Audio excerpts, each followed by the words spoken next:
Seriously? But, Mr. Morris, I don't understand, sir. How can you only be telling me this now? I'm afraid that there's nothing really I can do. I'm really facing a crisis. My hands are tied. But what about my film? Well, I'm afraid you have to come up with something on your own. Take it from me. Sometimes you just have to let things go. Same goes for this film festival.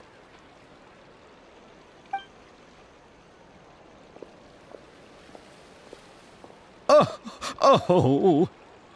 Hey, isn't that Xavier? So he's back in Fontaine now. Xavier! Oh, why, if it isn't the dear Traveler and Paimon. I really didn't expect to bump into you here at this time.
Well, I was doing just fine until I received some terrible news just now.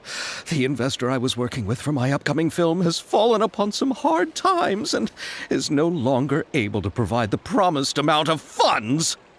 Can't you just find a different investor? Unfortunately, that's not how it works. We had signed an agreement specific to the Fontanalia Film Festival, stipulating that I cannot work with any other investors until the festival is finished. The Fontanalia Film Festival? What's that? Oh, is this your first time participating in Fontaine's Fontanalia Film Festival? Then allow me to fill you in. The Fontanalia Festival was established to commemorate the legendary Loch Knights, who went on a quest to search for the Oceanids and eventually welcomed the Hydro Arconageria. The holiday is deeply connected to the founding of Fontaine, as well as its unique laws and trials. It's one of the most important festivals for this nation. But what's with that weird expression on your face? It's like you're trying really hard to remember something. I was just trying to recall the exact description from the books, in order to avoid any unnecessary arguments over semantics. I usually try to recite things straight from the source. Well, either way, Paimon thinks she gets it now. It's just like the Windbloom Festival in Mondstadt, and the Lantern Rite in Lille. Yes, those are festivals of a similar variety. Who doesn't like a good festival? And just like those of other nations, Fontaine will hold a plethora of events around this time each year. To commemorate the Loch Knights, people will imitate them by putting on special costumes, raising golden cups, and going door to door asking for pure water. But a few years ago, Lady Farina started to find the whole idea a little drab, and so decided to change the part about pure water to sweets. That really doesn't surprise Paimon at all. The whole thing seems more akin to a carnival now, and it's quite popular among the kids. Every year you can hear a bunch of them saying, "Trial or treat." Oh, that sounds pretty fun. But how does that connect back to the film festival you mentioned? Yes, it appears I've strayed off topic. I just got too excited after seeing you. Let me get back to the point. The Fontanalia Film Festival is an event proposed by the Fontaine Film Association this year. Now that film technology has matured as a medium, it's the perfect time to introduce more people to the art form. During this time, people may submit films to be evaluated, and the entry with the highest score will be given the Farina Award by the association. The what award? The Farina Award. You know, after the Hydro Archon. They coined it while Lady Farina was still in power, but even though things have changed, no one has made any motion to update the name. Perhaps everyone still thinks of it as a pretty appropriate name. Even though she isn't the Hydro Archon any longer, Lady Farina is still Fontaine's superstar. Anyone with eyes can see the way she shines on the stage. Huh. Alright. Guess the name does work pretty well when you put it that way. Oh, but who would have guessed there'd be an issue with the funding? How will I ever explain this to Miss Chiori? Not to say all the other actors who traveled all the way here from Inazuma. Chiori? Sounds familiar. Where have we heard that name before? Yes, that's her. I asked her to oversee the event's art direction, including the design of the actors' costumes and appearances. Oh, Paimon remembers now! Navia said that her clothes were designed by Chiori, and Kirara's outfit too! How to describe her? Well, she tends to be pretty direct and can be very forceful when it comes to dealing with people. The fashion world in Fontaine has dubbed her the Thundering Seamstress. Her remarkable designs have led many Fontainians to become very interested in Inazuma. Anyway, Chiori is acquainted with all the actors I've invited from Inazuma. Without her help, I don't think I would have been able to get such an international cast for the film. She really is a kind soul. Who are the actors from Inazuma? Do we know them? Why don't the two of you accompany me to the Aquabus station to welcome them? Judging from the time, the Aquabus should be arriving shortly. Chiori will be waiting to meet me there as well.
Miss Chiori? Your talk with the investor sure went fast. The Aquabus hasn't even arrived yet. Oh? And who are they? Allow me to introduce you. This is the Traveler and Paimon. Pleased to meet you. Likewise! We've heard the owner of Chioriya Boutique is a skilled seamstress, so it's a real pleasure to finally meet you in person. Why, thank you. I strove to create an outfit that matched her high social station as the demoiselle. So tell me, what happened? I can tell the conversation didn't go quite as expected. Well, it's like this.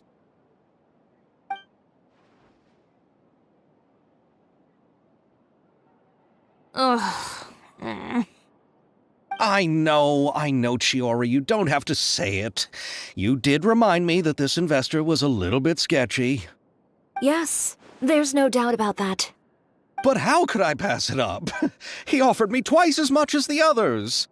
And therein lies the problem. Yes, but just put yourself in my shoes. After obtaining such an excellent script, it's only natural that I would want to make the most of the film. The budgets that the others had proposed were nowhere near enough. It's difficult to find someone willing to front such a large amount of mora, so... Don't be sad, Xavier. We might be able to help scrounge up some more together for you. Oh, thank you, Paimon. That means a lot to me. But the cost of the film is staggering. I'm afraid that any mora we can scrounge together in a short amount of time won't even be able to cover the actors' fees. We need to move on. What's happened has already happened, and there's no changing it. But now's not the time to give up. What? You're saying that you have a plan? No, that's not what I mean. I'm simply saying I wouldn't give up just yet. The actors I recommended aren't just after Mora after all.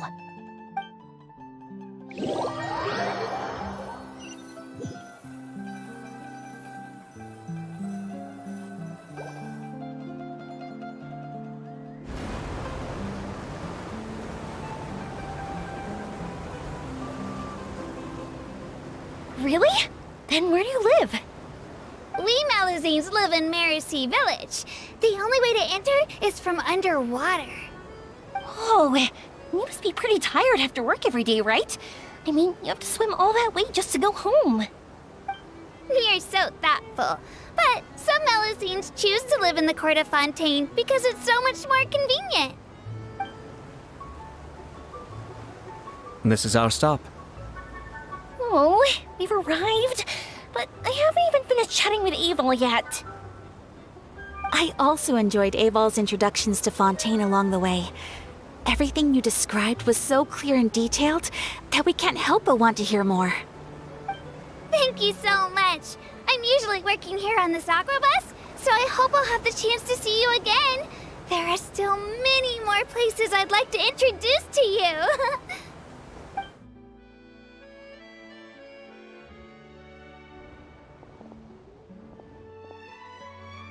Welcome to the Court of Fontaine. Chiori, you sure have changed a lot. This is the first time we've seen you since you left Inazuma. I haven't realized it's been so long. I was in such a rush when I left that I didn't even get to say goodbye. Thank you for extending the invitation, Mr. Xavier. I'm looking forward to a fruitful trip here in Fontaine. It's an honor to have the head of the Kamisato clan visit us. So they're who you meant when you said you had actors coming from Inazuma? Oh? It's the Traveler and Paimon. Wow, what a coincidence! Ayaka and I were just talking about you on the way here. Are you also here for the film? We just ran into Xavier earlier and came over with him. But I'm not an actress. Sir Kamisato and Lady Ayaka are the real actors here. I'm just tagging along with Ayaka to have a good time together. About that, I mean, how was I supposed to contact you when I was making preparations for the film? I figured you were probably busy, and I didn't want to disturb you. So I could only keep you in the back of my mind while I sought other actors to play the lead roles in the film. I had been thinking about a surprise reunion with you during our trip here, but you still managed to surprise me first. Oh, so you all know each other already! My, what a coincidence! What are the chances everyone could be brought together here like this? Why don't we go to Hotel de Boer and catch up over a meal? I've already made a reservation. Huh? Did you reserve 2 spots for us too? Yes, of course, of course. I'll be sure to tell the boss to serve a few more delicious dishes just to make sure there'll be enough food. Very well. Then please, kindly lead the way, Mr. Xavier.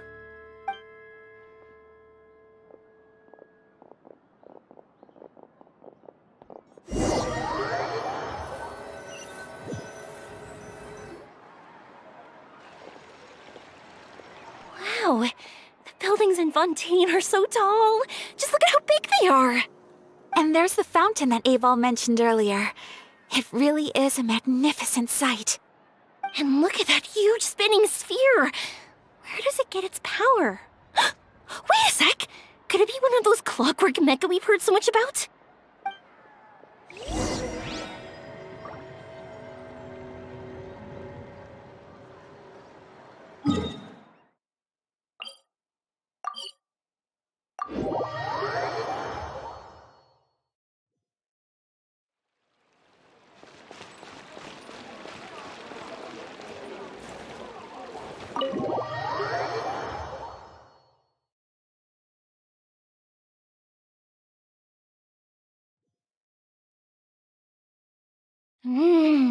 So this is what food from Fontaine is like. It sure is different from what we have in Inazuma. How should I describe it? It seems like you have to go through a lot more steps to make them. And the flavor has many layers too. Yes. When I first went to Inazuma, I actually thought the food there tasted a little too bland. It took some time for me to get used to it. Let's get back to the purpose of this trip for a moment, shall we? How have preparations for the film been coming along, Mr. Xavier? Well, I've already assembled most of the film crew, a lighting specialist, a prop manager, and a costume designer. I've also bought the copyrights from the novel's author. Oh, it's called The Two Musketeers, right? I read the script you sent me on the way here. The story is pretty good. Originally, I was planning to start filming as soon as Sir Kamisato and Lady Ayaka arrived in Fontaine, but I'm afraid I've run into a bit of a problem. Oh? What is it? It has to do with the film's investor, Mr. Morris. He suddenly informed me this morning that he's encountered some financial trouble and will be unable to release to me the amount of funding agreed upon. It's said that Fontaine's legal system is well developed. If he has violated the contract, then can't you simply take him to court over the matter? Well, I'm still more concerned about filming. Even if I were to take him to court, I'm afraid it would take months before the case could even be heard. Then, is there a way we could raise funds ourselves to solve the problem? I've considered that option too, but unfortunately, it's difficult to gather such a large amount of mora on such short notice. Besides, we have to consider the film festival's submission deadline. Mr. Xavier, if Ayaka and I were willing to perform for free, would that resolve the problem you are currently facing? What? No, out of the question. To have you come all this way just to act for free? Oh, no, that won't do. There's no need to worry, Mr. Xavier. My brother and I had actually intended to work for free after receiving your invitation. Inazuma has only recently reopened its borders, and needs to strengthen its relations and cultural ties with other nations. We didn't have many collaboration projects with Fontaine in the past, so we hoped this trip would serve as a good start for the future. Indeed.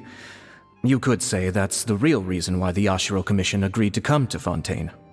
I understand, but having you two act for free just doesn't seem right. Not at all. While we're officially here to conduct a cultural survey of sorts, we must express our sincerity if we want to establish formal cultural ties with your nation. This film will serve as proof of friendly cooperation and cultural exchange between Inazuma and Fontaine. It's my hope that the film can be finished and released as smoothly as possible. If you still don't feel comfortable with this arrangement, I would also be more than happy to be introduced to some other renowned individuals in Fontaine's literary and artistic circles. All right. I'll do as you say. Thank you. Thank you so much. I'll make sure to cobble together enough mora now, even if it means selling my house, my camera, and every single family heirloom. Come on now, no need to go that far. I'll also help you out as a brand sponsor. Me too. Even though I didn't bring much more to spend on this trip, it's still better than nothing. You are too kind, all of you. I really don't know how to... Ew. All right, enough about that. Now that we have Xavier's savings, my support, and 2 leads who are willing to act for free, I think we will be able to make this happen. So, instead of Mora, you'll help with filming and production. Oh, but how can we help with that? We don't know much about making a film. All right, pull yourself together, Xavier. Tell us if there are still any open positions left among the crew. All right. Let me think. We still need a camera operator, a clapper loader, and someone to manage logistics. I originally wanted to personally serve as director, but I've been too busy working as the producer. So the positions of director and director's assistant will also need to be filled. Paimon knows what the director and the logistics support person do, but what's a clapper loader? The clapper loader is responsible for using the clapper board to record and organize the information of each shot when the camera operator begins shooting. The work requires both patience and careful attention to detail. A clapper board? Oh, you mean the thing they hold that goes clap whenever they start filming? Yes, that's right. Are you interested in that job? For sure! Paimon's always wanted to try that. All right, then you'll be our clapper loader. I can find someone from the store to help with logistics. What do you think, Xavier? Oh, fine by me. As for our camera operator, I was thinking of letting the Traveler take the role. Oh, she's great when it comes to using a camera. Paimon can't even count how many things we've taken photos of during our journey. Yes, that's also what I was thinking. I noticed the Traveler had an eye for photography and composition when we worked together previously. I'm sure that's due to the traveler's journey across Devat and all the places they've seen. After so many adventures, using a camera must be second nature by now. What do you say, Traveler? Are you interested in the job? Thank you. It really means a lot to me. Come on, friend. Let me give you a big warm hug. So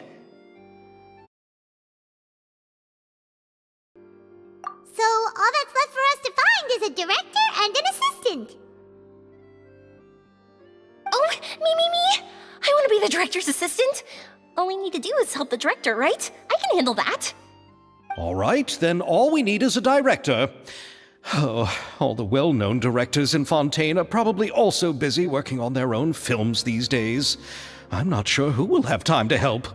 Oh, Farina helped out a theater troupe recently by serving as an artistic consultant. She could be a good director, right? Besides, it's not like she has anything else to do right now. Farina? Do you really think Lady Farina would be willing to help us with our humble project? Isn't that the name of Fontaine's Hydro Archon? My brother has already informed me about what happened here in Fontaine. Yep, that's her. She helped out a theater troupe not too long ago, and now she's taking up work as a director. Well, I saw that musical. Her performance was perfect, and the storyboards were also excellent. Don't let her form or identity intimidate you. She's the best candidate we can think of right now. You'll never know until you give her a shot. fine. You're right, Shiori. I'll do anything for the sake of my film. Anything! Then I'll have to ask the Traveler and Paimon to show me the way to Lady Farina's residence. I just hope she'll agree to help. Do you need us to also come along? No, there's no need to trouble you with this. Besides, you've just arrived in Fontaine, and I'm sure there are many places you would like to visit. Just leave this task to me. It's part of my duties as the producer. Very well. Then we'll be waiting to hear the good news. I'll go with you. By the way, you might want to consider bringing a gift. And don't worry, we won't simply drop you off at Farina's place. We know Farina pretty well by now, so having some familiar faces there should help your chances. Besides, the whole thing was our idea in the first place. All right, then I'll start making preparations. As for the gift... A gift for someone who was once seen as the Hydra Archon. I wonder what she would like. I recall that Lady Farina once fancied a clockwork ring, so perhaps I should get another exquisite clockwork contraption for her. Huh? Can't we just bring some desserts, like the Fontanalia mousse? But wouldn't that be a little too cheap? She does like desserts, though. Isn't the Fontanalia festival happening right now? I heard Abel tell us on the Aquabus that Farina introduced the tradition of going door to door and asking for sweets. To do something like that, she must have a real sweet tooth. I agree with Yoimiya. If the gift is too fancy, it might actually make her feel more uncomfortable. Alright then, let's go buy some Fontanalia mousse.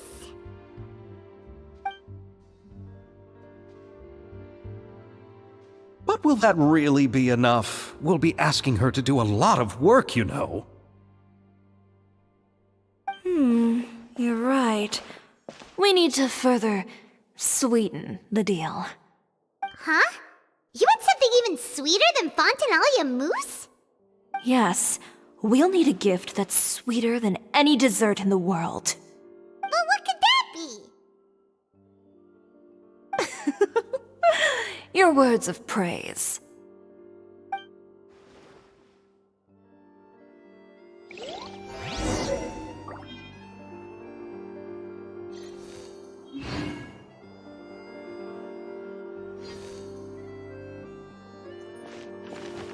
You go ahead. No need to worry about us. Oh, I hope Farina will like the gifts we prepared. Oh, and if you still think we should get something else for her, just let me know. I should be able to make some fireworks.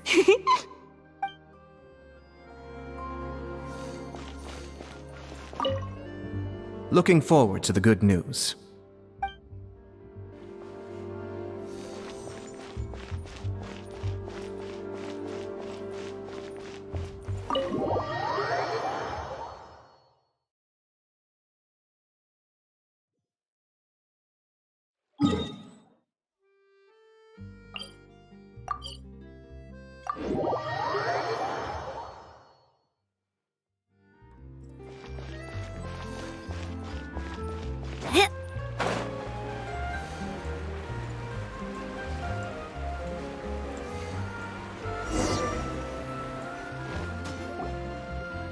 We're here! This is where Farina lives.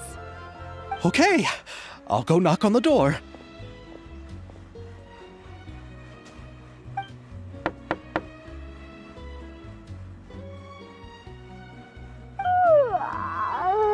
Coming! Seriously, who's knocking before afternoon tea?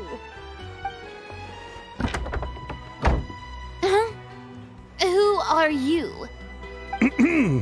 Lady Farina, please allow me to introduce myself. I am Xavier, a film director. Hello. Oh, is that the traveler in Paimon I see behind you? And who's this? I'm Chiori. Ah, the one from Chioria Boutique. Hello, hello. So, what are you all doing here? Do you need something? Did you just get up, Farina? It's already past noon, you know. Huh? Oh, Paimon means the weather is so nice in the afternoon and the sun is so warm. Just like how you make us feel. Sleeping in late is a really smart idea. No. I was just up late last night reading some novels. What does sleeping in have to do with the weather? This is a small gift we've prepared for you, Lady Farina. We hope you like it. No need to be so formal. I'm just a regular person like everyone else now. Oh, is this Fontinalia mousse? It's one of my favorites. That's great! So, actually, there's something we need your help with. Given your renowned passion and understanding of drama, I would like to ask that you serve as the director of our film crew. Oh, but didn't you just say that you're a director? Yes, but for this particular project, I'm mainly working as a producer. Besides, I'm sure that your understanding of the performing arts far surpasses my own, Lady Farina. Are the Traveler and Paimon also part of the film crew? Yep, we sure are. Paimon's the clapper loader and she's the camera operator. Camera operator? That can be a pretty technical job, and it directly affects the final quality of the film. Are you really up to it? No, I'm not questioning your abilities. It's just that I've never really seen you use a camera before. Maybe you can come up with a test for the Traveler and see for yourself. If she can satisfy you with her camera skills, then you'd have nothing to worry about and can join the team. What do you say? You sure are getting better at rolling with the situation, Paimon. Oh, I do wish to see how skilled the Traveler really is with a camera. All right, how about this? We'll work with what we have. I'll give you some scenarios and see if your work is up to my standards. Very good. It's essential for the camera operator to understand the director's vision. I'll make my decision after seeing your work. Are you ready? I have high standards, you know. Okay, grab the camera and I'll give you a scenario.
It appears that you have more skill than I thought.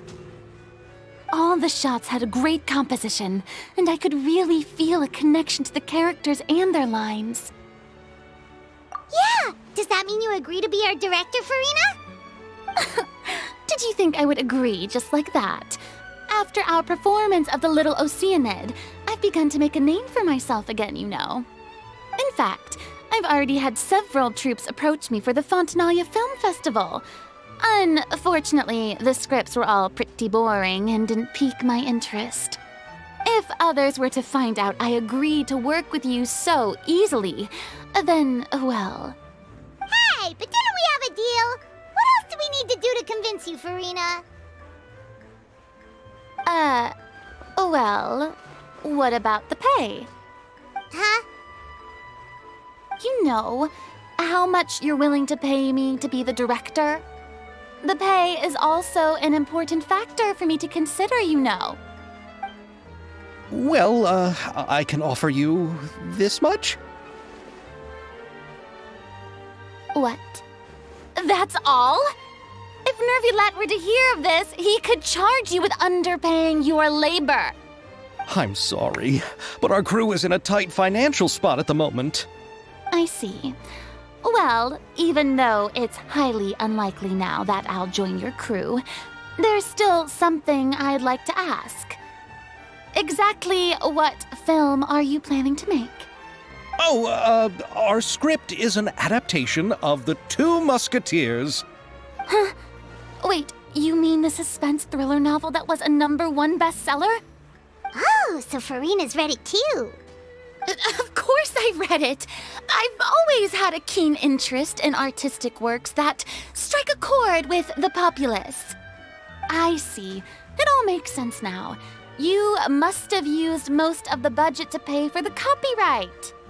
Not really. The novel's author transferred the copyright to me practically for free once he heard that I wanted to make a film adaptation of the story. The lack of budget is due to another issue. He probably just wants to get his name out there. So, Mora isn't the most important thing to him right now. It reminds me of a delivery courier who wears one of my designs while traveling all across Teyvat. I didn't charge her much for the outfit either. The exposure she provides for my brand is well worth it. So, are you a big fan of this story, Farina? Well, it's alright. The pacing of the story is good, but the character relationships could use some work. When I was reading it before, I always felt like some things were left on a rather unsatisfactory note. I have high standards, you know. Ahem, Mr. Xavier, if, hypothetically speaking, I agree to be the director, how much freedom would I have in terms of script revisions and creative interpretation? Oh, as much freedom as you would need. I wouldn't dare doubt the tastes of Fontaine's greatest star. Good. Then I'm free to alter the script as I see fit? Absolutely, no problem.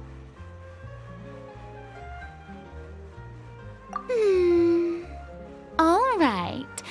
It seems that your crew really can't go on without my care and direction. So, you agree? Yes, I agree.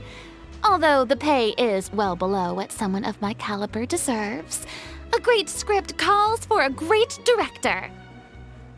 I mustn't let a perfectly good story be ruined due to lack of funds. If you have fine cheese and bread, you wouldn't just let it sit on the counter and get moldy just because you lack an oven, right? Oh, Hydro Archon above! I'm not dreaming, am I? Somebody pinch me. There's no more Hydro Archon, you know. And it's still a little early to celebrate. There's a lot that goes into shooting a film. Although the trickiest tasks of finalizing the script and casting the actors have already been taken care of, we'll still need to reserve filming locations. Not to say set up lighting and props. And by the way, since Since we'll be filming The Two Musketeers, we'll need to find an action choreographer.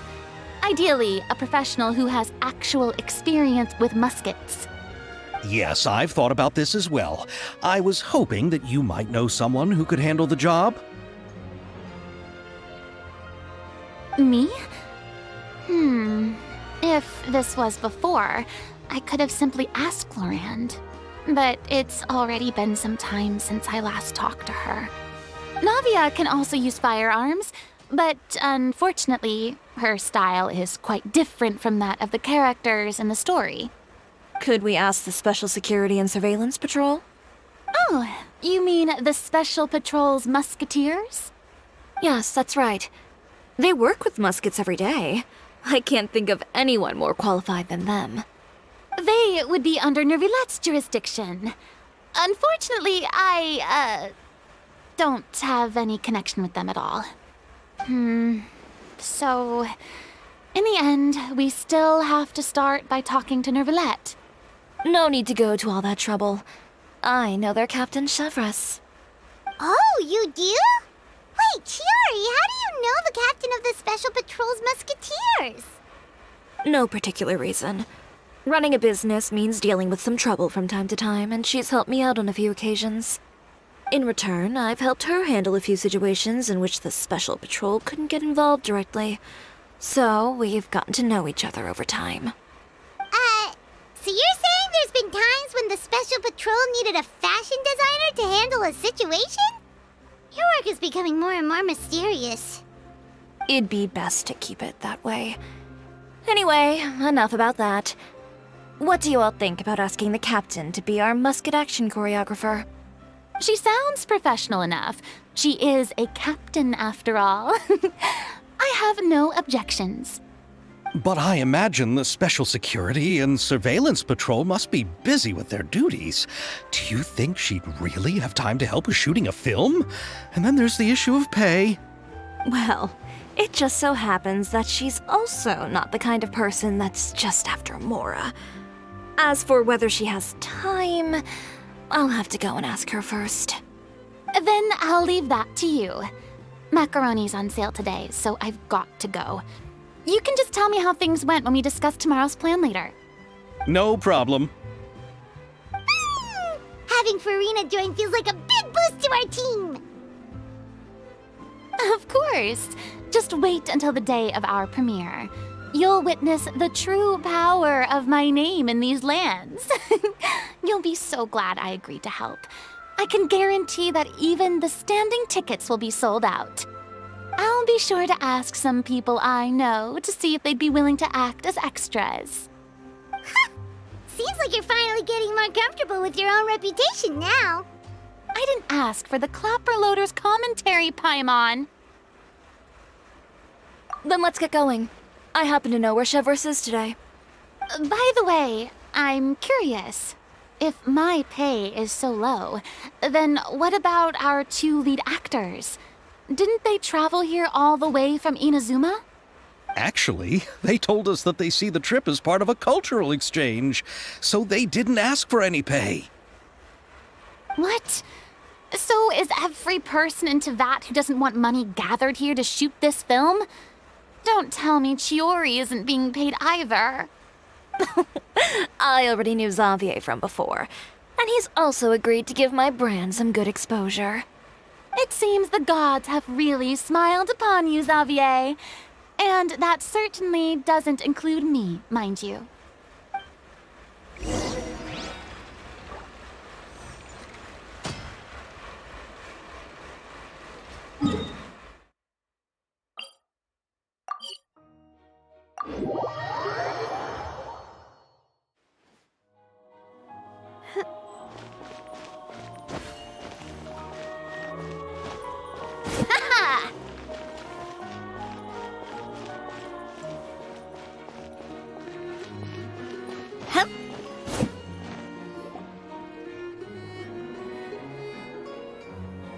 All right, this is the place. But where's the captain? There's hardly anyone around here. She's over there. The one with an eye patch reading in front of the newsstand. Oh, her! Paimon could tell there was something different about her. She seems kinda intimidating. Please wait here for a moment. I'll go fetch her. She's working now, so you might not want to get in her way. Working? But isn't she just standing there and reading a novel? Just trust me. Oh, alright, let's see what happens then. Chiori sure is a mysterious person. She claims just to be a fashion designer, but she knows all these powerful people.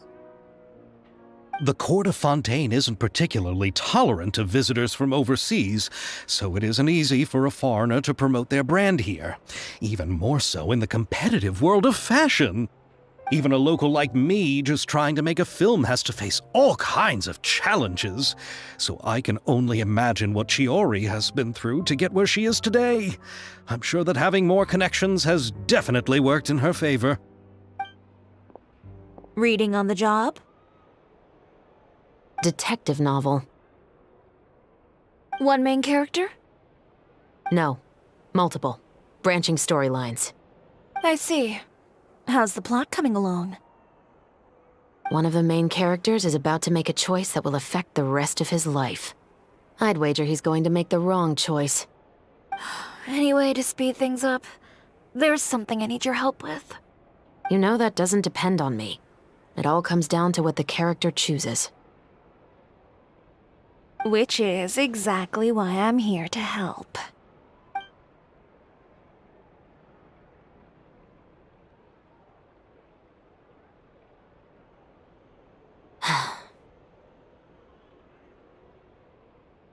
All right.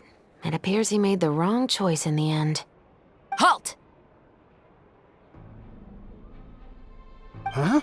What's going on? Hand over whatever you're holding. Oh, it's just a book. I didn't buy anything else.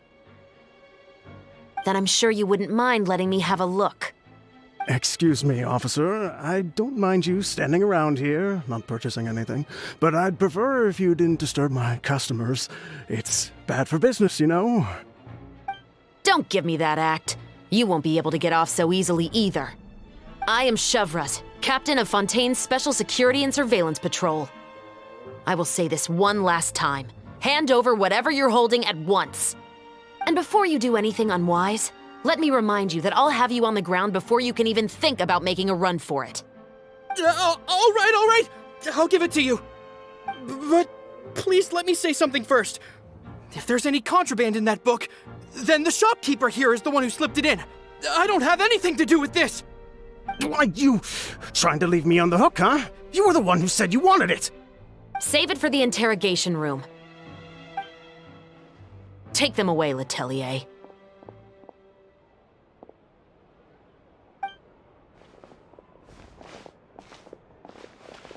What's going on here? 1 second you're reading a book and the next you're escorting people away. And who are... Oh! Aren't you the traveler who's been all over the papers recently? Chiori, I'm assuming what you wanted to ask me about has to do with them, right? Maybe I can let you in on what's happening then. Now that Vacher has been brought to justice, no new shipments of synth will be made and distributed to sellers. The Fontaine guards have been busy collecting the remaining synths still circulating on the market. Thanks to a tip from our reliable source here, this should be the very last batch. Oh, so you were pretending to read a book in order to catch the bad guys. Oh, Paimon almost forgot to introduce ourselves. Paimon is Paimon, and this is the Traveler and Xavier. Hey, I'm Chevraz. You probably already heard me introduce myself, so I won't bother repeating it.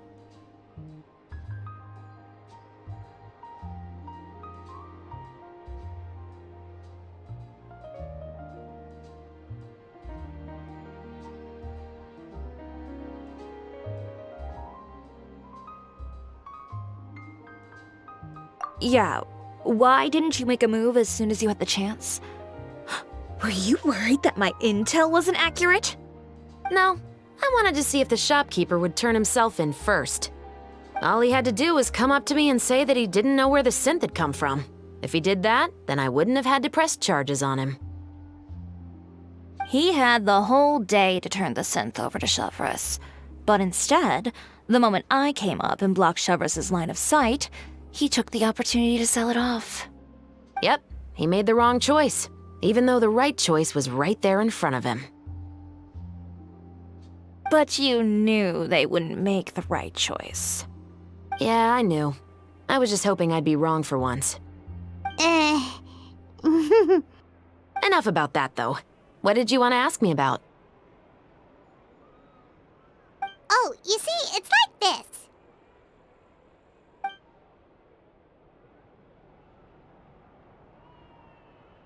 The Two Musketeers. You certainly have a good eye for a story. So what do you need me to do? Just be the action choreographer for the actors?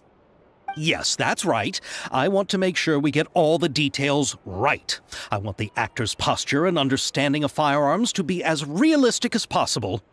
However, I'm afraid this work will require a bit of your time, since you'll have to be present whenever we're filming. Also, as for the pay... No need to say any more. I'll join. Huh? Just like that.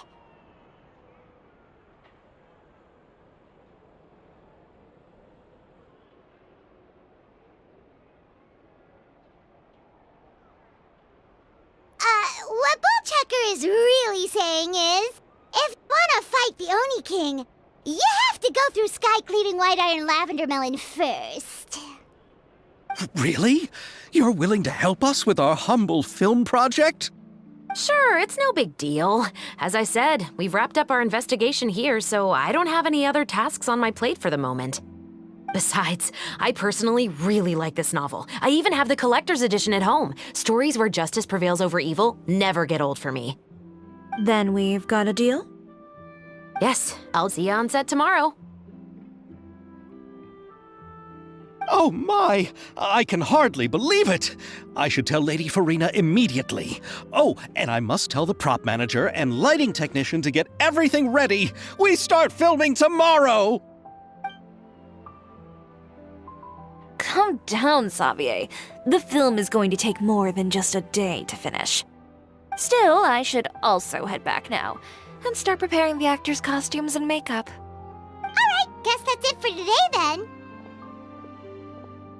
Traveler, Paimon, please stay for a moment. I have something to tell you. Then I'll take Xavier back. Poor thing. He's so excited that he can't even walk straight anymore.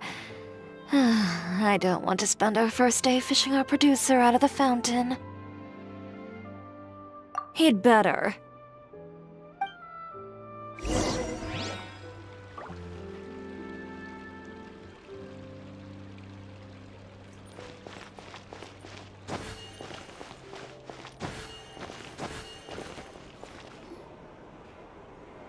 So what did you want to tell us, Chevreuse? Have you read The Two Musketeers? The story is about a pair of children born into the household of a baron and their struggle to survive together and take revenge for their mother. They were raised at the baron's estate where their mother worked as a maid. The two were illegitimate children that the baron had with the maid, so they were never treated well by anyone. One day, upon returning home, they found their mother had been murdered and left dead on the floor. It was quite evident that the culprits were the other members of the Baron's household, who never had any kind words to say to them. However, the Baron was able to exert his influence and keep the whole thing under wraps.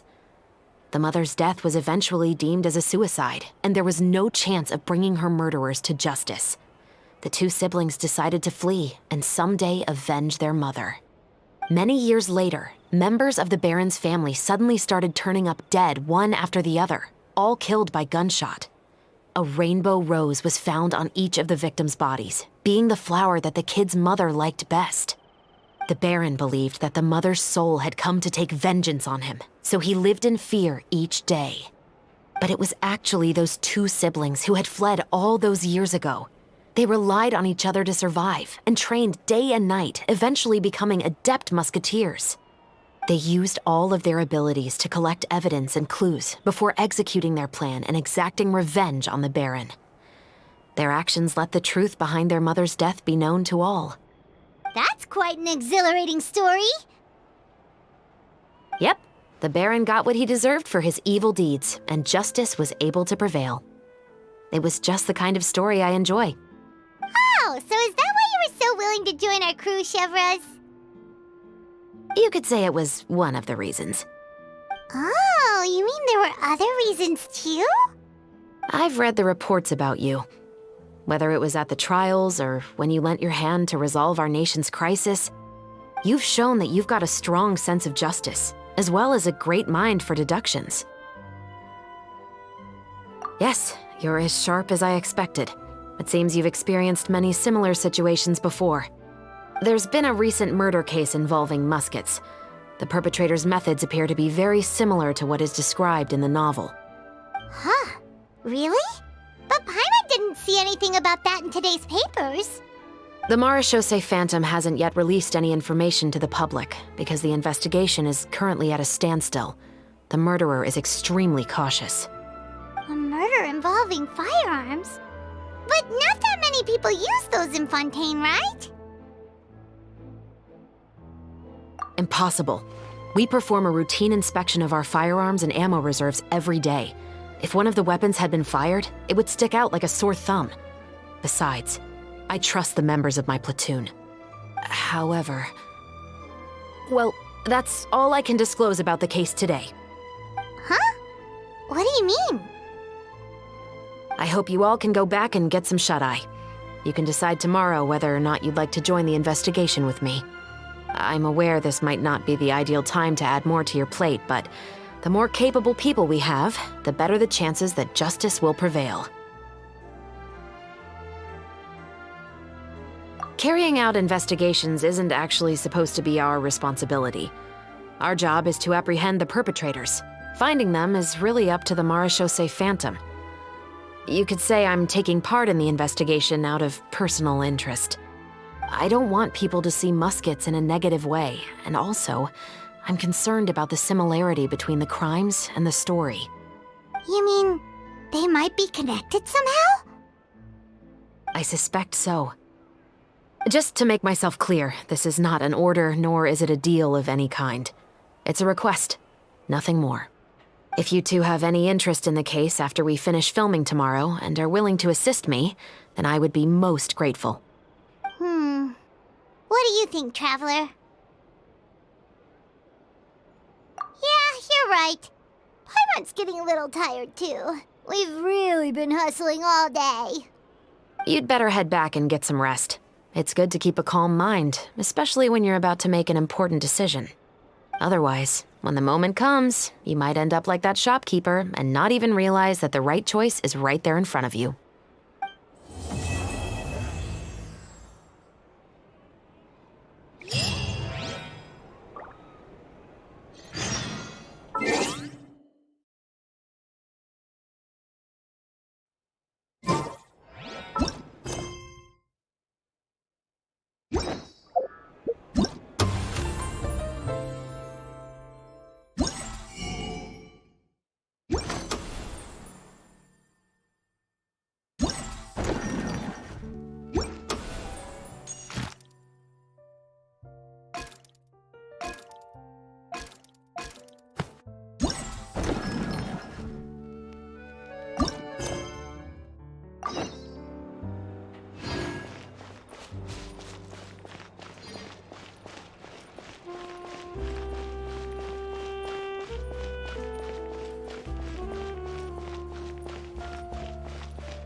Trial a treat!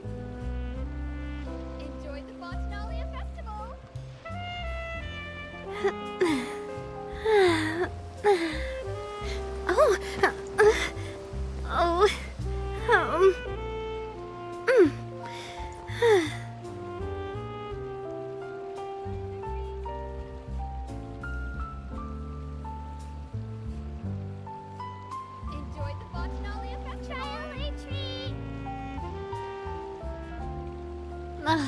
I really want to go traveling. I don't mind where we go, as long as I have my friends with me. Enjoy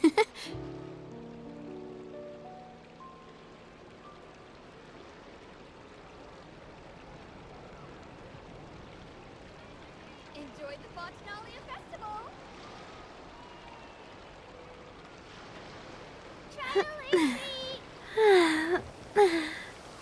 Oh, oh, um,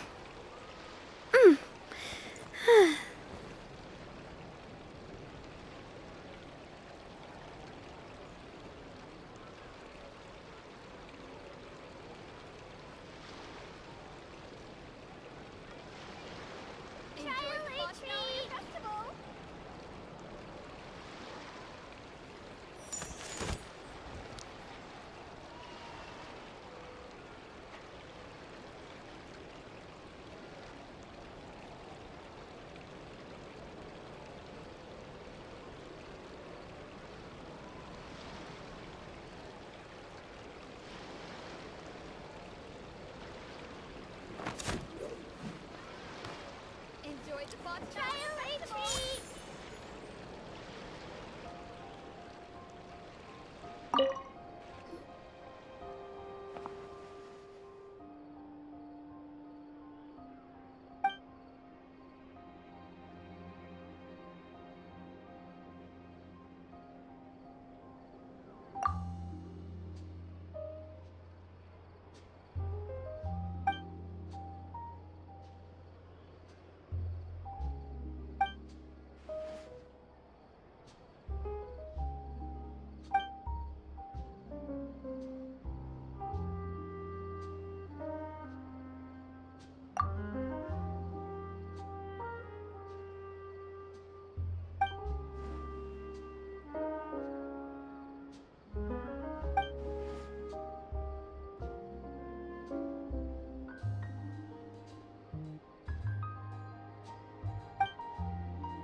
remember's right, we're meeting at Hotel de Boer.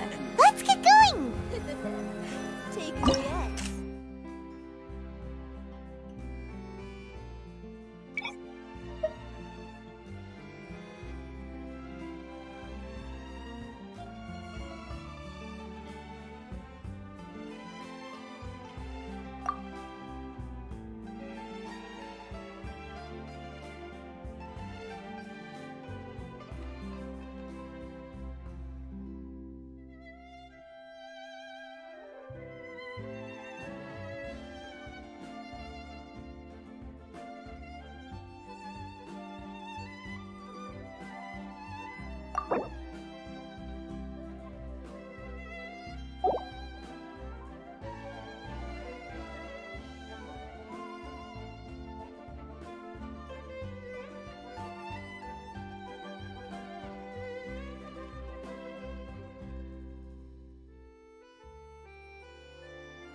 Be sanctified.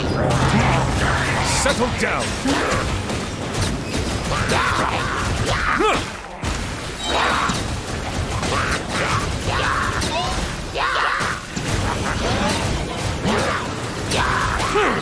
Bow your justice is blindsided. The tides beckon.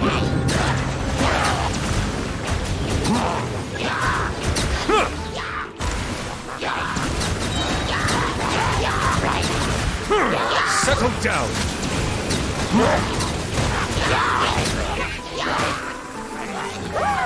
Be sanctified.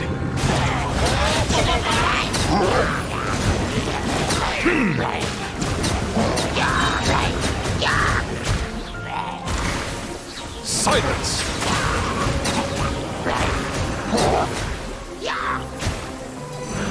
An oversight on my part. Let the mighty be humbled.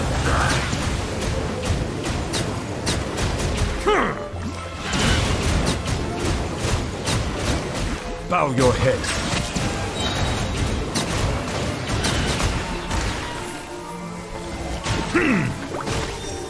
The tides beckon.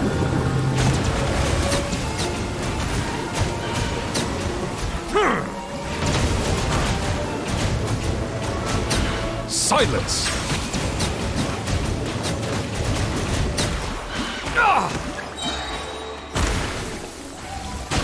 Let the mighty be humbled!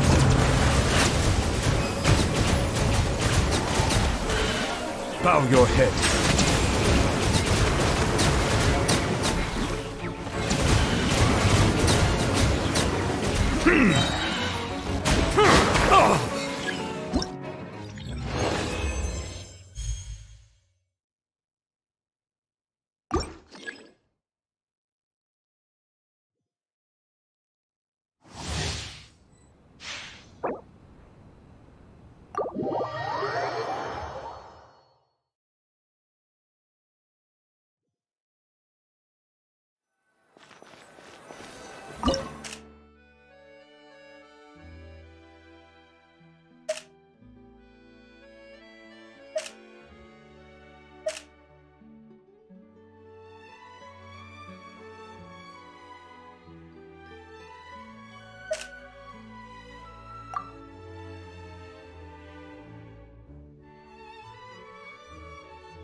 Fallen leaves, adorn my night! Let my name echo in song! Truth bomb! Safe. The tides beckon. Settle down!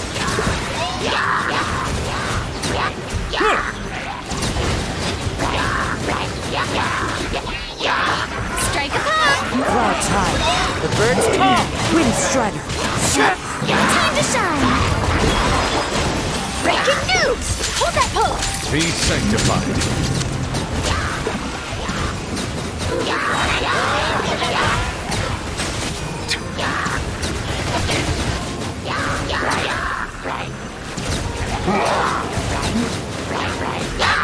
Shower me with praise! Fallen leaves, adorn my night! The wind knows me.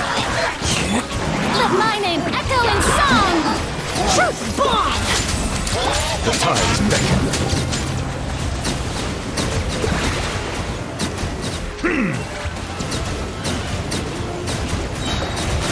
Silence!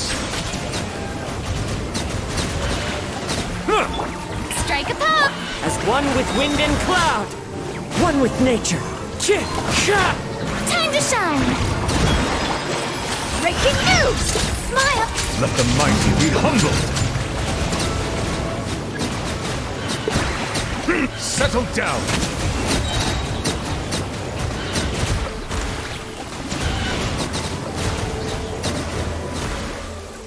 Yoo-hoo! Clouds high, the birds call. Let the world collide! Truth bomb! Safe. Be sanctified.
Shower me with Fallen leaves, adorn my night!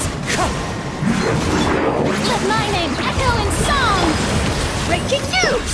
Hold that pose! Let the mighty be humbled!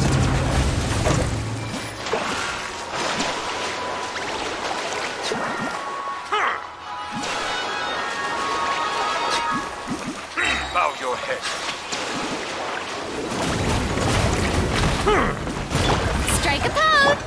Clouds high, the birds call, wind strider! Let the world collide! Hard-hitting Smile! Be sanctified. Settle down.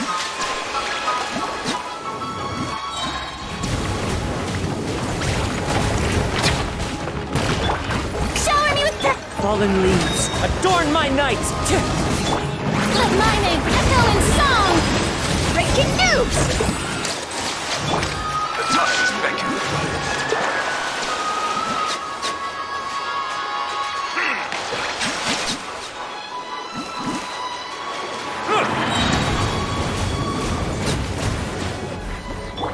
Yoo-hoo! Clouds high, the birds call! Time to shine! Truth bomb! Say cheese! Be sanctified.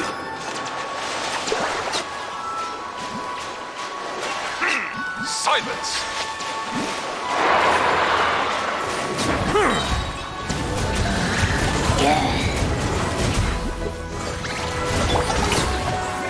Let the world collide! one with wind and cloud, Windstrider. The tides beckon.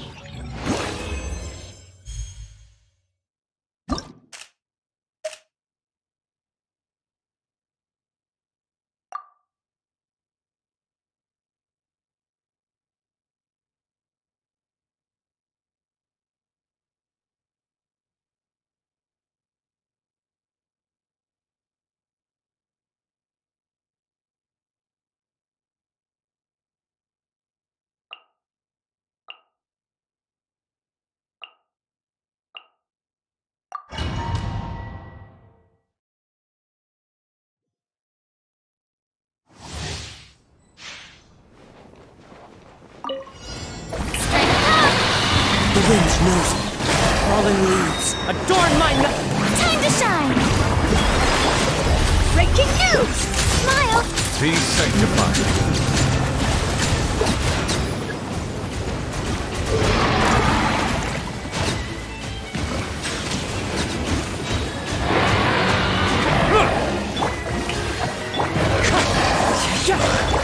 Let the world come alive!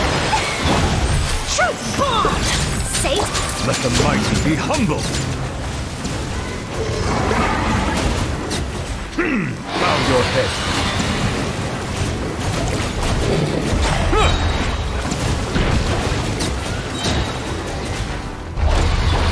Shower me with As one with wind and cloud, Windstrider. time to shine! Hard-hitting exclusive! Be sanctified.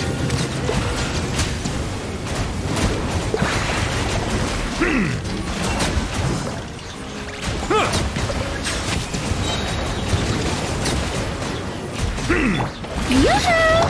Clouds high, the birds call. Let the world come alive! Truth bomb! Let the mighty be humbled.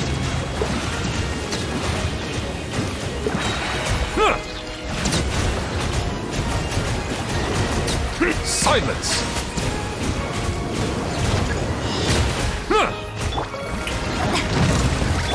Fallen leaves, adorn my night.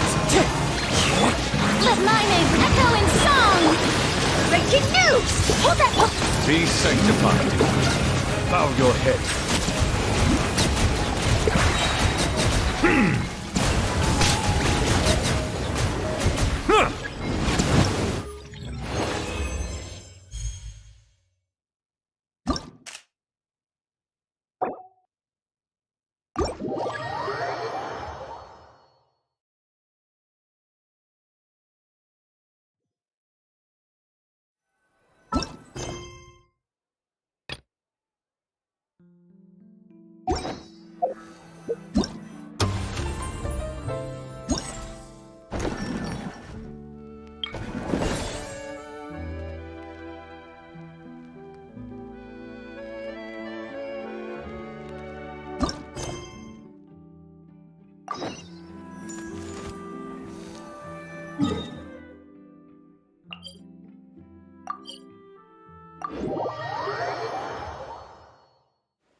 I really want to go traveling. I don't mind where we go, as long as I have my friends with me.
I do love Spina di Rosula's logo.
I'll race you there!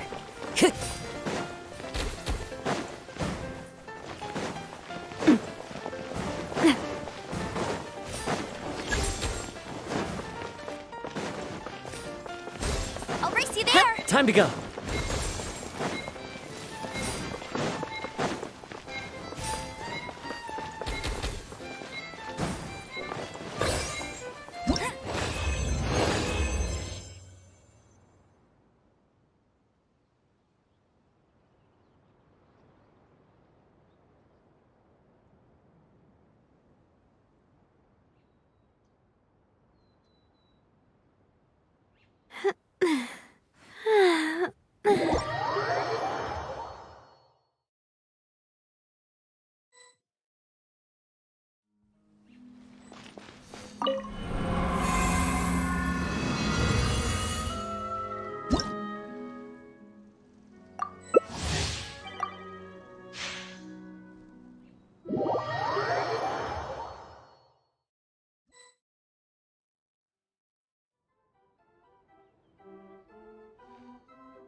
Good morning.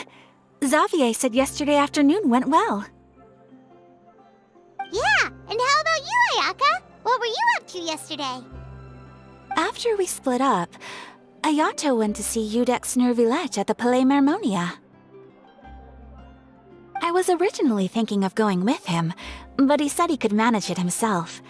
He told me to go see the sights around Fontaine and to enjoy the local culture. So I rode the aqua bus with Yoimiya and visited the opera house on Aranias Island. Yeah, you wouldn't believe what we saw there! 2 mechanical puppets that were dancing together! You've already seen them, right?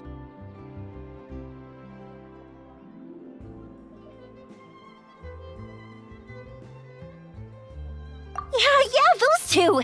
Amazing, aren't they? We sat and watched for quite a while. It was mesmerizing. Like we could keep watching them forever. Oh, it was the same for us the first time we saw them, too. Afterwards, we went swimming at the beach! Well, diving, to be exact. It was the first time I ever breathed underwater! I held Ayaka's hand and we counted down together. 3, 2, 1, and then splash! We were beneath the waves.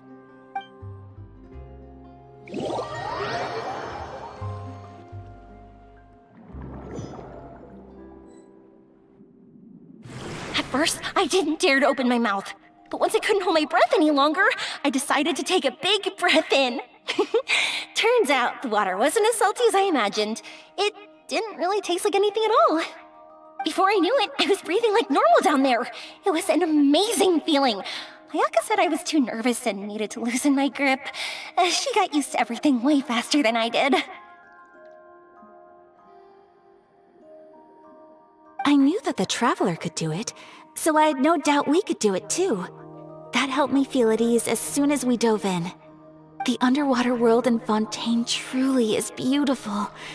I love seeing the Romaritime flowers blossoming underwater, like little candles lighting up the streets at night.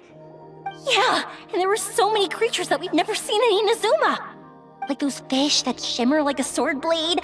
Whoosh! Oh, and those big fish that call when they see people. Ooh. Oh, you mean Hunter's Rays and Blubber Beasts. I just love the name Blubber Beast. Just wait till Pops and the others hear about this. They probably won't believe a word I say.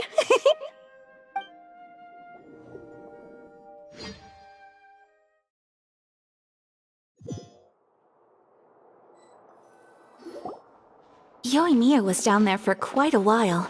It was dark before we finally rode the aqua bus back to the city. I figured she'd want to sleep in today. Yeah, even I was worried that I wouldn't be able to get up. I still felt like I was drifting in the waves when I went to sleep last night. But as soon as I woke up today, I remembered that we'd all be shooting a film together, and I was ready to go. Speaking of the film, where's everybody else? My brother and Xavier were speaking to the restaurant owner about using the place as a filming location. They should be here soon. As for the others, We're here. Please excuse my tardiness. I just finished the Special Patrol's 6-mile morning jog. Wait, 6 miles? I'm so tired. I heard you all chatting, so I decided to come down. I sure could use some of that endless energy everyone else has. Good morning, everyone. Morning. Can someone fetch me a cup of coffee? More milk, hold the sugar. Sure, I'd be happy to do that for you. No, you can't go anywhere. Please, have a seat over here so I can get started on your makeup. The last thing I want is coffee stains on my costumes. I can get the coffee. It's the perfect job for an assistant.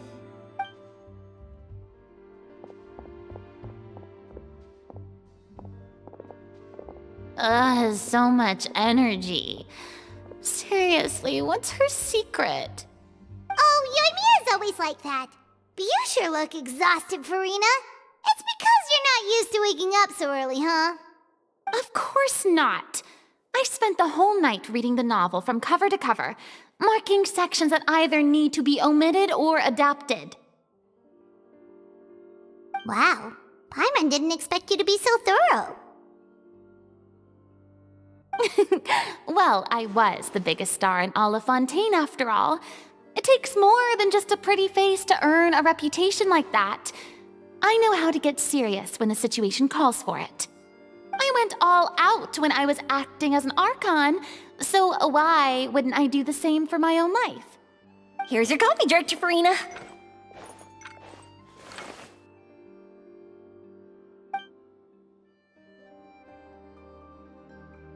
Oh, thank you. The sound of being called director and the aroma of coffee feels almost as refreshing as hearing the birds chirping in the morning. Oh, it seems everyone has managed to arrive on time. We've reached an agreement with the restaurant owner. We are free to use the second floor to shoot our film. Really? That's great! He is really looking forward to our film, and hopes that providing his restaurant as a filming location will attract more customers. Well then, Mr. Xavier, I'll leave the rest to you. Okay, thanks. First, I'd like to introduce our new members. This is our prop manager, Veronique. She'll be in charge of all the film's props and items. And this is Bonneau, our lighting technician. He'll be in charge of lighting and illumination to set up each scene's atmosphere. Wow. Sure feels like we have some real professionals joining the crew now.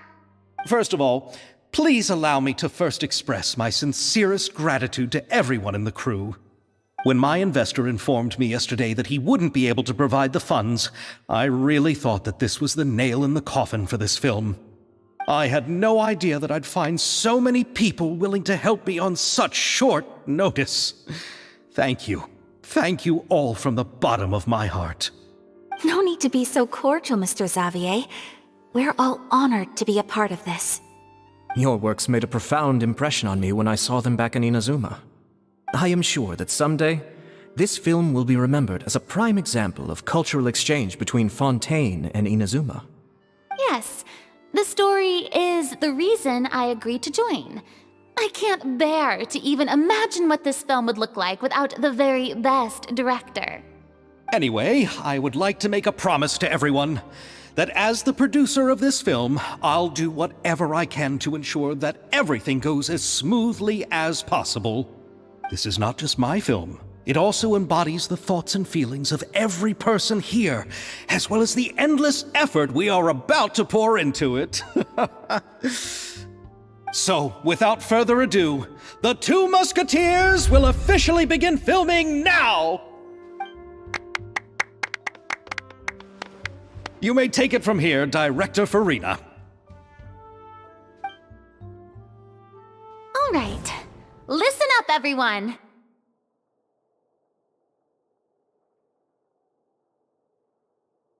The first scene takes place when the two young musketeers are living at the Baron's home, still unaware of all that is about to happen to them.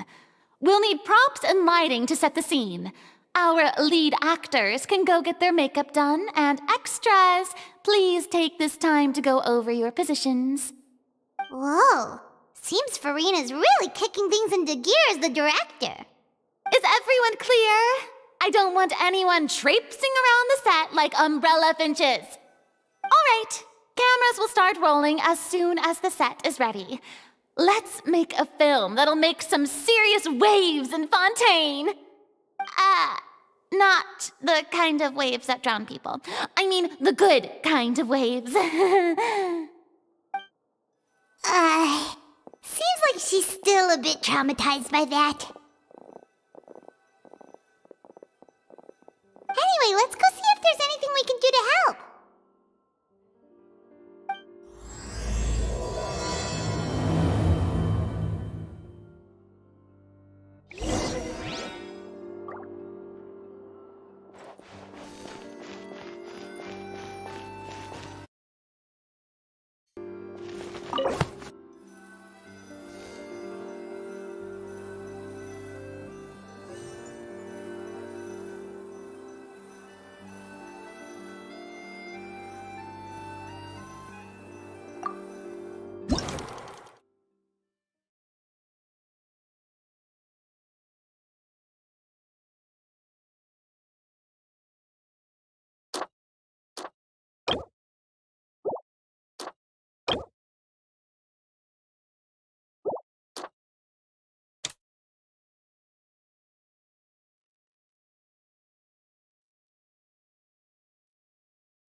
Valet Mermonia's idea of crisis awareness defies words.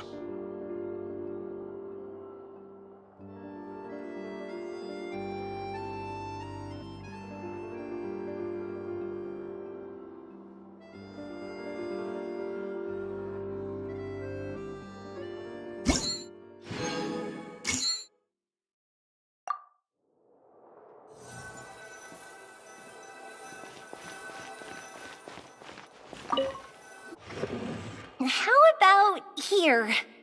A little more to the left. You got it. Hey, Yoimiya, do you need a hand? No, I'm fine. You know, doing the lighting is kind of like designing a fireworks show. It's interesting to imagine what kind of atmosphere the lights will create. I heard that the Traveler will be operating the camera and Paimon will be the clapper loader, right? Those roles are just perfect for the two of you. Really? Is that because it'll be easy for Paimon to hold the clapperboard while flying? Well, sure, there's that, but that's not exactly what I meant. I just think that after all your journeys together, you two must have developed a super close bond and just naturally know how to work with each other. If I'm not mistaken, the director will want the cameras rolling as soon as the clapperboard goes clack.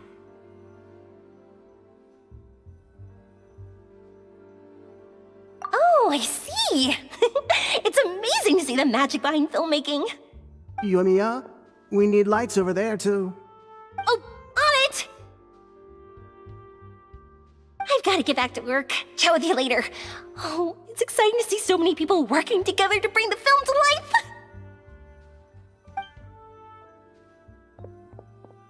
Seems like Yoimiya's really getting into it. But she was right. We do have a super close bond, don't we? Paimon's really happy to hear that.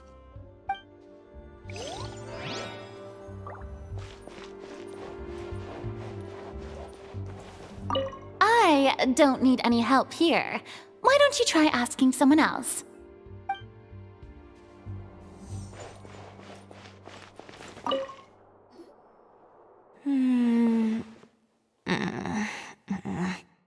Ayaka has mentioned you to me before. She said that you two were great friends when you were kids. No talking. I'm thinking about how to do your eyeshadow. Ah, yes. To help me really look the part. To achieve a more young and naive look for this scene. Are you saying the wrinkles around my eyes are too deep? You just have too much of a calculating look in your eyes. You sure don't mince your words. It seems you really haven't changed much. Quiet.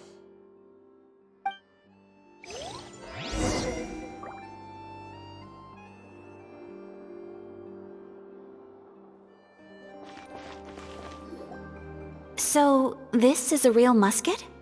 No, it's just a prop weapon. Not bad. Have you seen a real musket before? Only in books and newspapers. I made this one based on the relative shape and proportions I saw in reference images. When we're filming, some special gunpowder will be applied around the muzzle, which will help create the flash and smoke effects of a real gun being fired. Which means it'll be up to the actors to portray the recoil. That's right. The sound effects for gunshots will also be added in post-production. Thank you, Veronique. I think I know where to start now. However, the musket's gears and firing pin could still use some work. Adding some wear on the metallic components will make them appear more realistic. Also, be sure to rub the muskets with some oil each time before we start shooting. That'll give the impression that the firearms have been well maintained. Good point. You seem to know a lot, Miss Chevres. I assume you use these types of firearms on a regular basis? Yes, I perform routine maintenance on my weapons every day. Just like we as people need to eat and sleep, muskets need to be cleaned and maintained. I also perform similar care for my sword every day, and familiarize myself with its shape and weight, to the point where it feels like a natural extension of my body. Yes, this way, our weapons will never betray us in the heat of battle. Yes, well said. It seems we have the same philosophy on this topic. Oh, sounds like they found a common interest to talk about. Though these props differ from the muskets I use, I can still give you some pointers. Good. I look forward to your instruction. First and foremost, never point the weapon at anyone, regardless of whether it's a real or prop weapon or whether you're holding it or it's on the table. This holds for any time when you're not actively engaging an enemy. Okay, understood. When aiming the musket, extend your arm so that it's level with your shoulder and use your eye to look down the weapon's sights. Like this? Not bad. Now, try saying your lines. This is the end of the road for you. Good. Now turn your body a little. That way, you'll give your enemy less of a target to work with. And relax your shoulders. Here, allow me to demonstrate. This is the end of the road for you. Huh. Excuse me, Miss Chiori. Director Farina, there's something I wish to discuss with you. Oh? What is it? Like this? Yes, much better. What do you think? I do see your point. But are you sure you wish to do this? I believe it would be most fitting. Well, if you insist. All right, I understand. Miss Ayaka, Miss Chevris, could the two of you please come over here? Huh? What's going on? Are we gonna start filming now? Let's go see. What is it? I have a question for you, Miss Chevris. Would you be willing to play the role of a musketeer? What?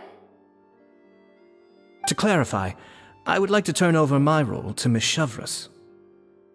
But brother... Don't worry, Ayaka. I actually view this as a good thing. I was becoming troubled trying to set aside some time to speak to the staff at the Palais Mermonia. I would like to have some conversations about the cultural exchange between our two countries, and I've heard that the bureaucratic process here can get rather complicated. Now, I will be able to focus on my work. Besides, you also know that I'm not really one for public performances. Are you really sure? From a director's point of view, I also felt like the relationship between the two musketeers in the original story could be improved. The older brother in the story plays the lead role with his overbearing character, but this causes his character to overshadow that of his sister, and the theme of the two supporting and relying on each other isn't conveyed very well. But if we were to change the siblings to two sisters of a similar age, then that aspect of the story might come through more clearly. Also, I've seen you instructing Ayaka. That cold and dignified personality is exactly what we need for the older musketeer. Of course, even with all these insights, the decision should still be made by Miss Chevris. Chevros mentioned that she really likes the story, right? Paimon bets that she'll take the role.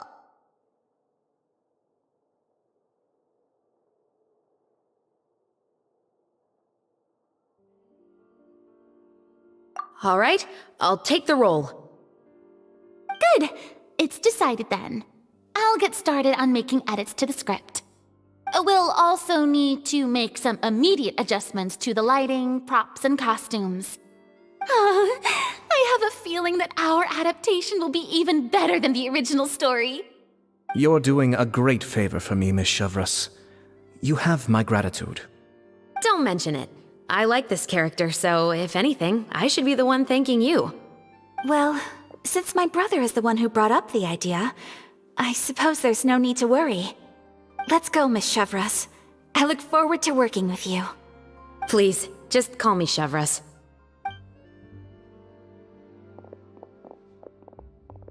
Seems like you're really going out of your way to solve the problem I was having with your makeup. Surely you jest, Chiori. I assure you that I was mostly motivated by a desire to spend more time on formal business. Oh, come on. You really think I'd buy that? According to what I've heard from Ayaka, her brother is someone who can juggle 10 different matters at the same time. I'm sure you have other reasons for backing out. Perhaps. Ayaka always said she wanted to go out and see more of the world, just like the Traveler. But I feel that she needs not only to see other nations, but also to make some different kinds of friends. I think it would be harder for her to make new connections with me constantly by her side. I would like to give her some space. Alright, go on. Spoil her some more. Ayato! It's too bad you're stepping down from the role. Paimon really wanted to see you act as a musketeer.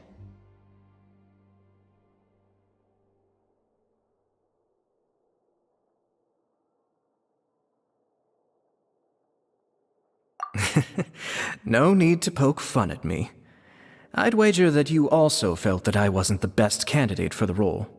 It's a little hard for Paimon to imagine you saying those lines.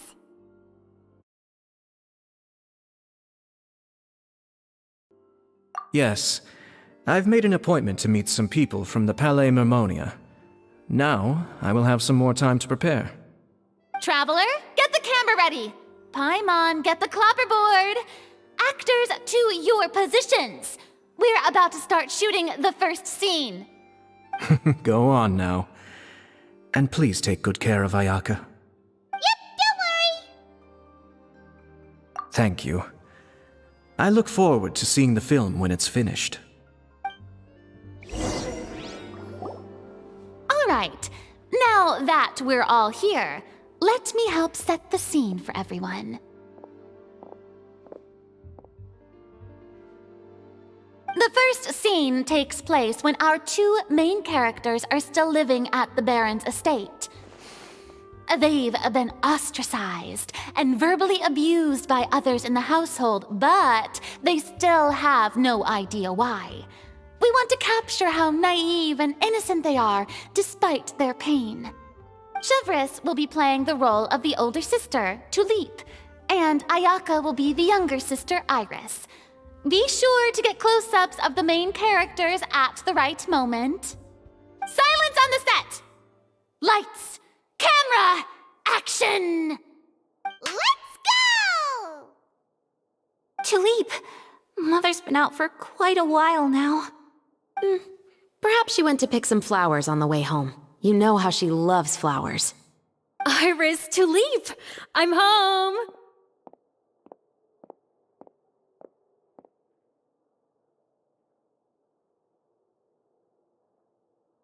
Mother! You were out for so long, we were beginning to worry about you. I'm sorry, but I'm back now, safe and sound. Here, I brought your favorite treat, apple turnovers. Mother, what are those bruises on your hand?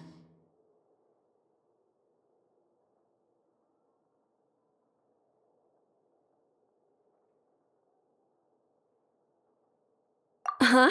What bruises? Oh, I must have bumped into something while I was working yesterday. But I didn't notice them this morning. Then perhaps they're from when I accidentally tripped when I was out just now. By the way, did you have fun playing at home? What's the matter, Iris?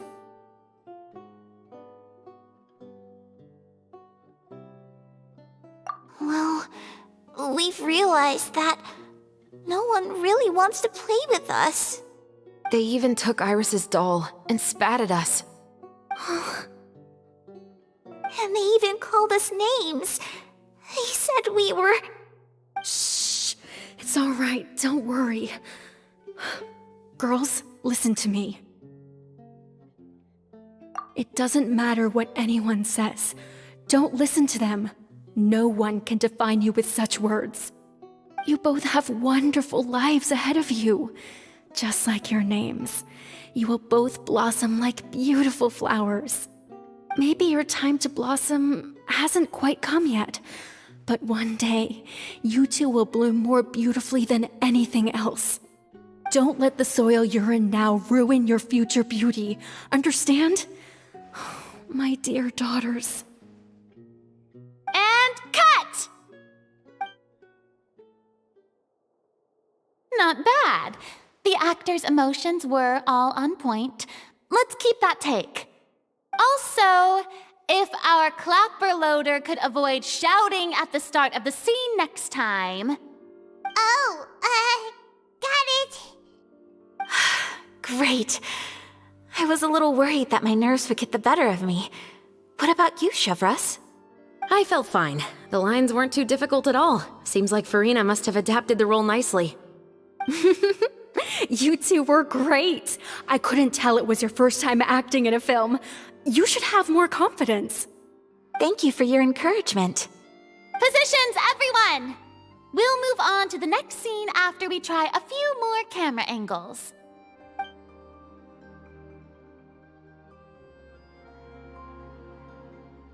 This scene is when our two characters return home, only to discover their mother has been murdered. Ready? Lights! Camera! Action! Mother, we're back! Mother?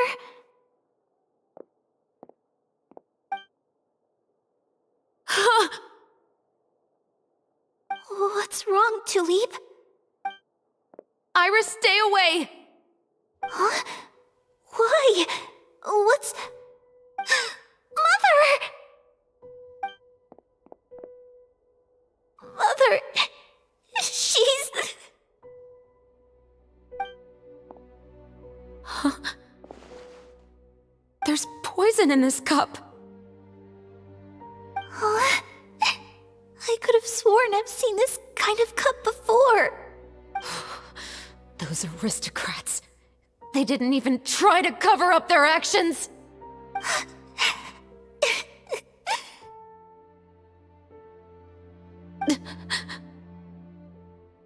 Iris, we need to leave this place. Leave? But now that Mother is gone, where can we even go? Anywhere.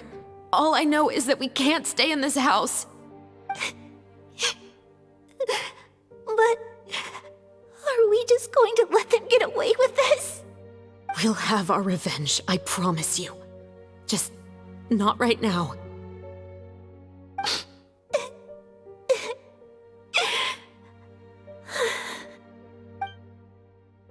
Come on, let's go. No, wait. We can't just leave Mother here like this. At least let me leave this rose with her. That's why we went out in the first place. To buy her this flower. All right. Goodbye, Mother. We'll avenge you. Someday. And cut! Beautiful! Great performance! Oh my, you're so amazing, Ayaka! And were those real tears I saw? How did you do it? I was surprised too. Thank you for the kind compliments. Actually, as soon as Director Farina said action, I told myself not to think about anything. I just felt the weight of the moment and became the character. It's quite similar to practicing the art of the sword. You clear your mind and focus only on what's happening in front of you. Ayaka's performance was amazing. Have I discovered an acting prodigy? Pipe down, everyone! We need to move on to the next scene!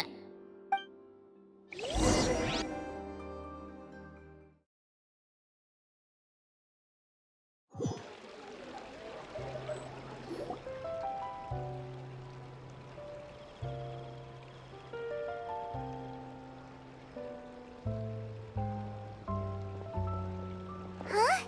Are we done already? But Paimon wants to keep playing with the clapperboard. How do you feel, Traveler? Is your arm sore from holding the camera all day? Good work, you two. You too, Shivers. You were quite the actress today. I've read this novel many times before. I have a good grasp of my character's mindset. Anyway, do you remember my request from yesterday? Oh, right! We were having so much fun that Paimon nearly forgot! You have a case where the murders seem really similar to the cases in the novel, right? So, how are they similar exactly? In the story, the main characters grow up to become two musketeers, always using their guns to carry out their revenge. And on each of the victims, they place a rainbow rose as a signal that they've returned.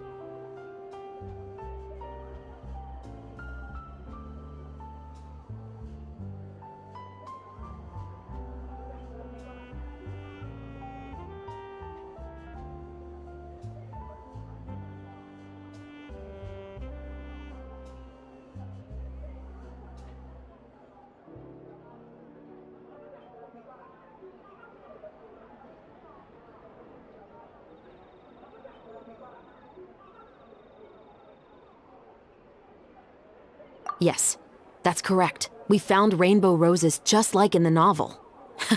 Seems like you're connecting the dots now. Oh, that does sound pretty concerning. Especially after seeing the script today. Oh, now Paimon can't stop wondering what kind of ulterior motive the murderer might have. What do you think, Traveler? You're smart. Paimon wants to hear your thoughts.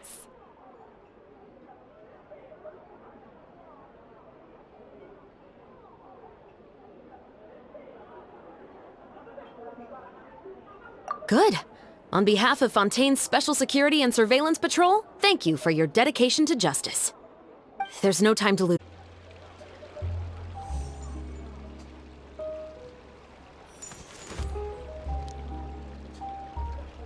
We cannot just rely on the ocean's self-cleaning ability.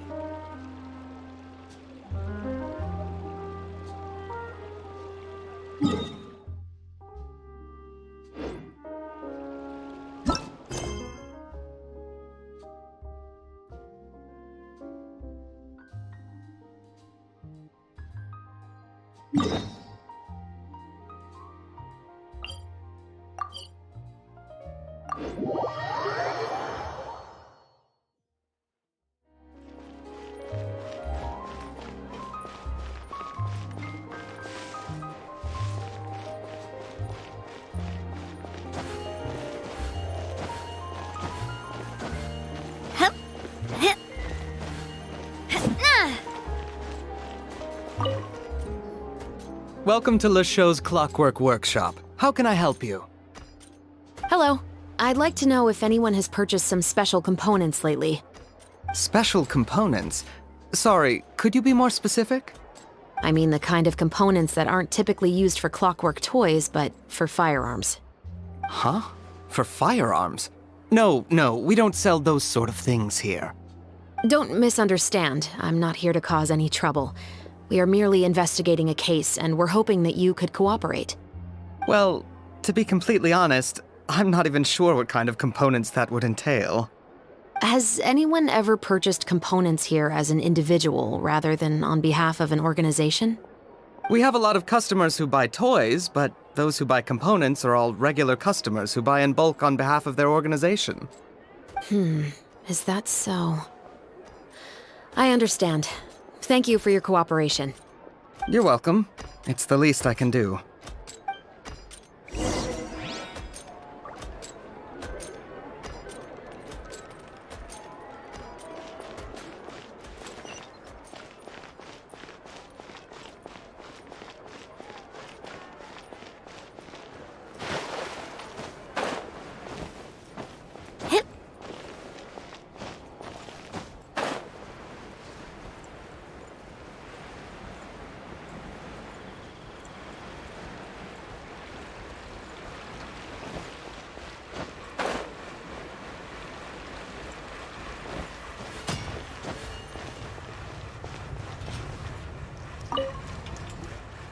Oh, hey, Chevris.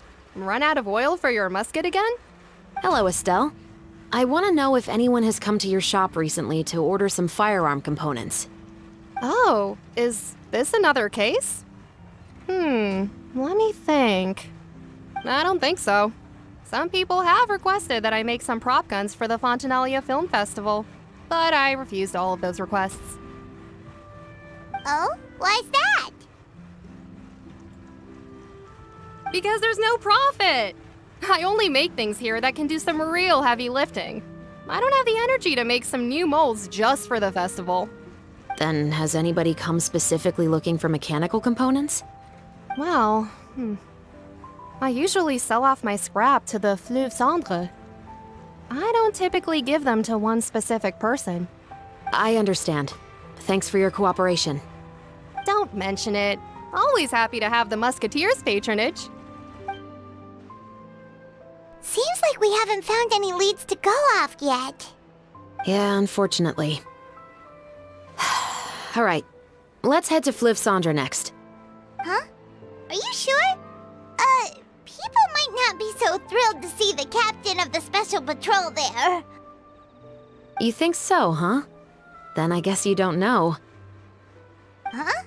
Know what? That I grew up in Fleuve Cendre.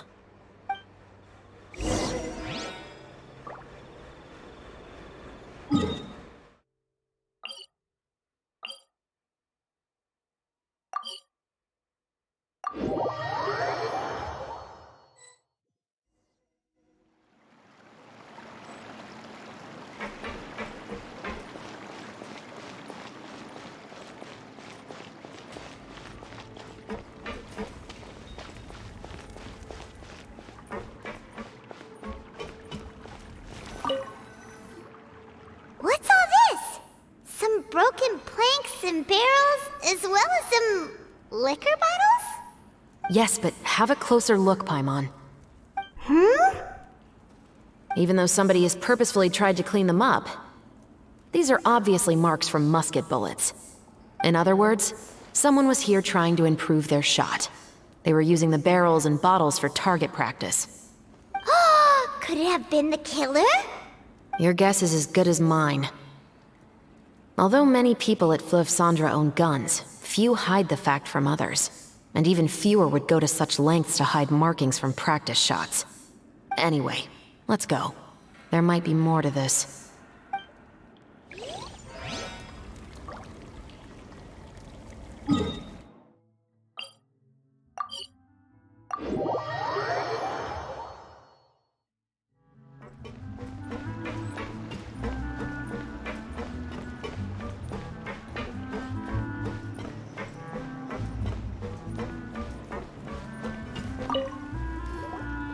Hello, I'd like to ask some questions. I don't know anything.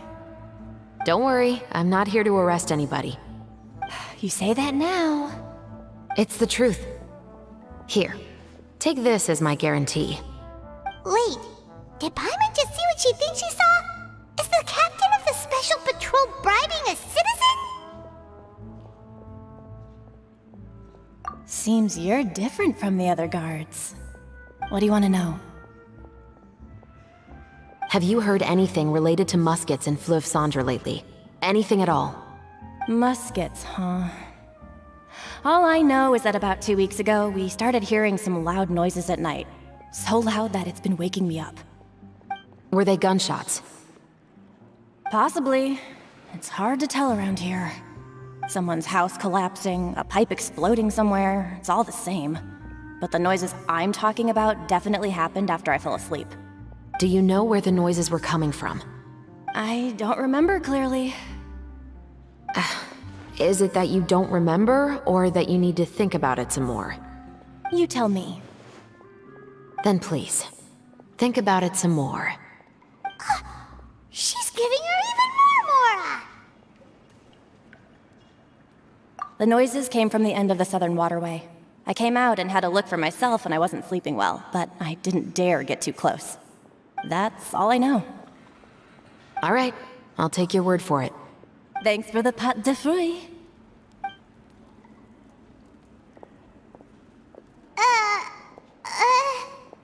No need to be surprised. I grew up here, remember? I know how to get people around here to talk. My apologies, I'm all out of sweets. Though I do have some other tempting snacks in my custody. Fries, fried chicken, and even onion rings. But taking care of junk food is my responsibility. You're better off sticking to your normal, nutritious diet. Now then, let's keep going.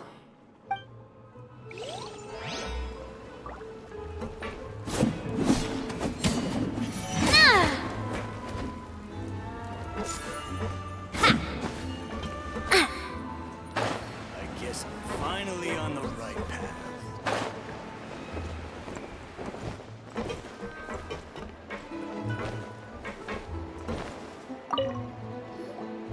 It's been a while, Tetro.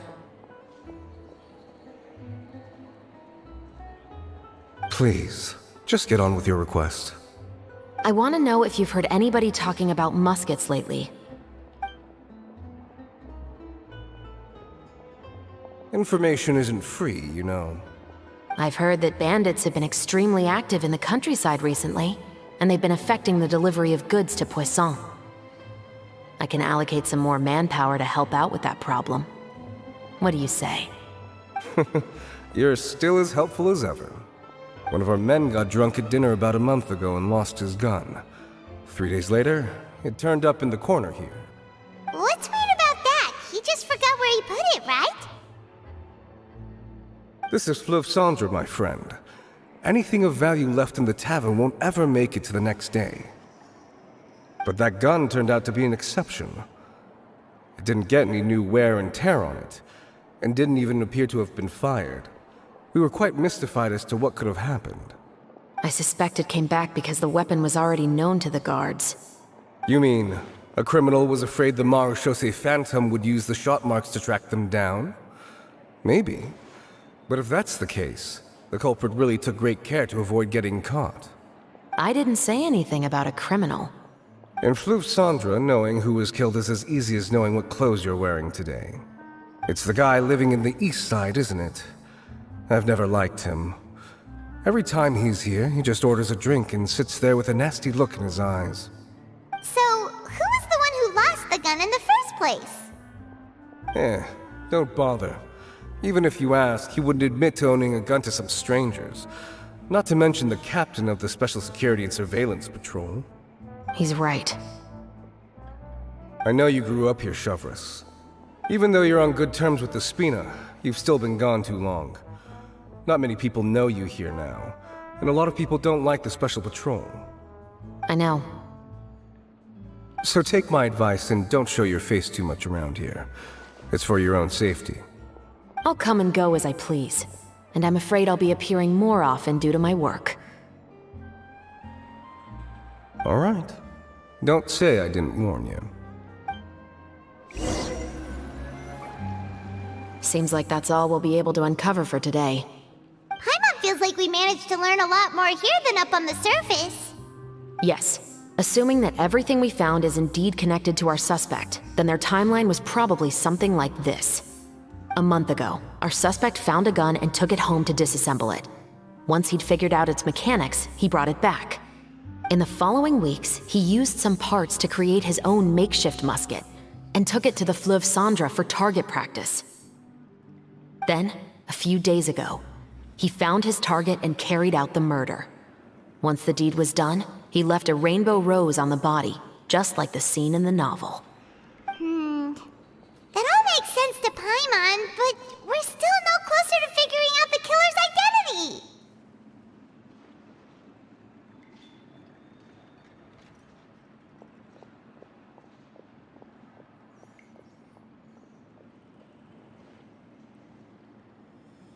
The deceased was a resident of Fleuve Cendre. It's said that he was a poor, solitary man.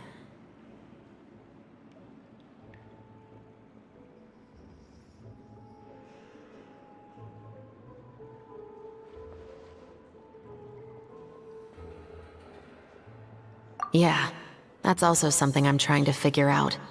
If we are indeed following the novel, and there's a story behind the murder, then this murder should be an act of vengeance. But according to our investigation, the deceased didn't have any enemies. He was no saint, but no one's heard of a rival who hated him enough to shoot him dead, much less care to leave a rose on his body. What message is the killer trying to convey, and to whom exactly? We've thoroughly investigated that possibility.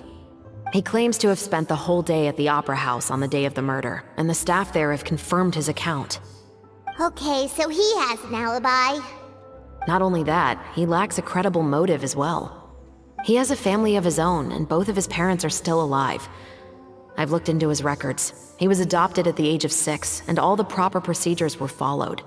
There are also records of him at an orphanage before then. In the story, the mother of the 2 musketeers was murdered after the children turned 10. Of course, he could have changed the children's ages, but I don't want to assume anything without evidence. More importantly, I've also had a chat with him in person. He didn't seem like the kind of person who would pull the trigger to kill a man. Then, what should we do now? We have all this new information, but it doesn't help us move forward. Investigations take time. I didn't expect us to catch the culprit in just a single day. How about this? Let's spend the next few days filming with the crew. We can continue the investigation once we're done with the film. I'm sure that given time, new leads will present themselves. Wait, but weren't you saying Intel is like small, remote islands in the middle of the sea just a moment ago? Wouldn't you just miss them if you were to stop looking? Ah, but the book had more than one reference to the islands, Paimon. Oh? What else did it say then? As long as you spend enough time sailing through the fog, you'll eventually come across an island.